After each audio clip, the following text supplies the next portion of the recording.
Hey everyone, I am Carly Heath, the author of The Reckless Kind, and I have not participated in the debut author month chat because I have been so busy, but I'm going to try and catch up in the form of a video and answer some of the questions and the topics. I thought I'd start with a little overview of my book, and honestly, pitching it ever, doesn't really do it for me. I'm going to kind of pitch it like Stefan a little bit and just kind of talk about some key things in the book that I think everyone is going to really like. So my book is set in 1904 in a small village in Scandinavia. The main three kids are all queer. They are all in some way disabled, dealing with disabilities, and it's a very animal-friendly book. It's a very horse-friendly book, and the main relationship is a queer platonic triad, which you don't see very much in YA. And you guys are gonna love these kids. There's a question here about, tell us about your main characters. Asta is like me, she's hard of hearing.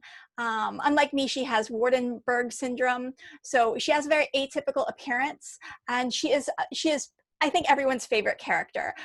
She is very caring, a little bit naughty. She's ace. She loves animals. The main goal that she has in the book is to save this pig. Another character is Erland, who is the other POV character, and he is a very, very anxious, wealthy director of the village theater. His dad, who gives him whatever he wants, basically started this theater so that he could be the director of it in their small village, and it's very fancy. And he is obsessed with Shakespeare, and so he's been kind of devoting his life to this theater and to plays, and he comes to fall in love with Gunnar, who Asta also deeply loves. Asta's best friend is Gunnar, and he is a very complex character. He's very dark. He can be very, very loving, and he can also be very, very dark. And he is dealing the aftermath of a really terrible horse accident that resulted in his mom being killed, and he lost his arm at the beginning of the book. And as the book progresses, he also deals with chronic pain and another injury that comes up. And he does believe that his family has this curse where if one bad thing happens, then they're owed two more, because bad things always come in threes. And so he deals with this sort of like uncertainty that he constantly has about the future, and he has guilt about stealing Erland away from his family. And he can be very, very dark in his humor, which is very upsetting to Erland, who is very, very anxious. And whenever Gunnar says things that are very, very dark, Erland is often very upset by these things.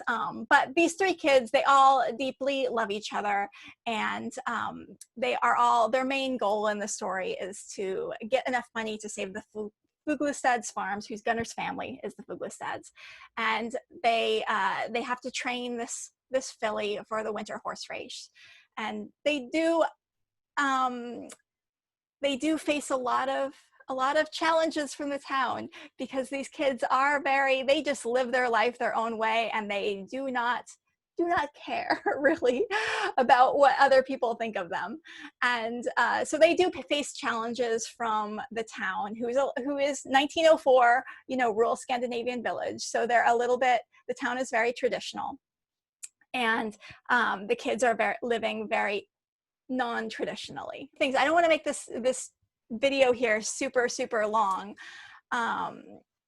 So what is my most anticipated Roaring Twenties book. I'm going to have to give a shout out to Diana Pingicha, author of A Curse of Roses, which is out in December.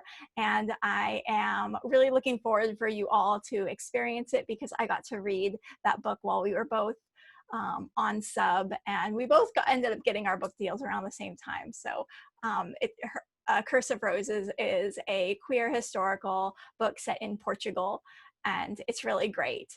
And what am I working on for book 2? So right now I'm working on a YA fantasy, also set in Scandinavia, and it's much more magical. It's got magic, whereas Reckless Kind is strictly historical, strictly character driven. Radical Sorcery, that's my work in progress, is about magic. It's about a magic curse that this family has, where every member of their family turns into an animal at some point in their life and lose their humanity forever. And so it's about a boy who is determined to save the love of his life from turning into a fish. And so he has to learn sorcery in order to kill the sorcerer who cursed the family. And I think I've already made this video really, really long, but I hope this has been fun and entertaining for you, and maybe I'll make some more contributions to the chat. I'm so sorry I haven't contributed much so far, but yeah, I will be contributing more in the future for sure.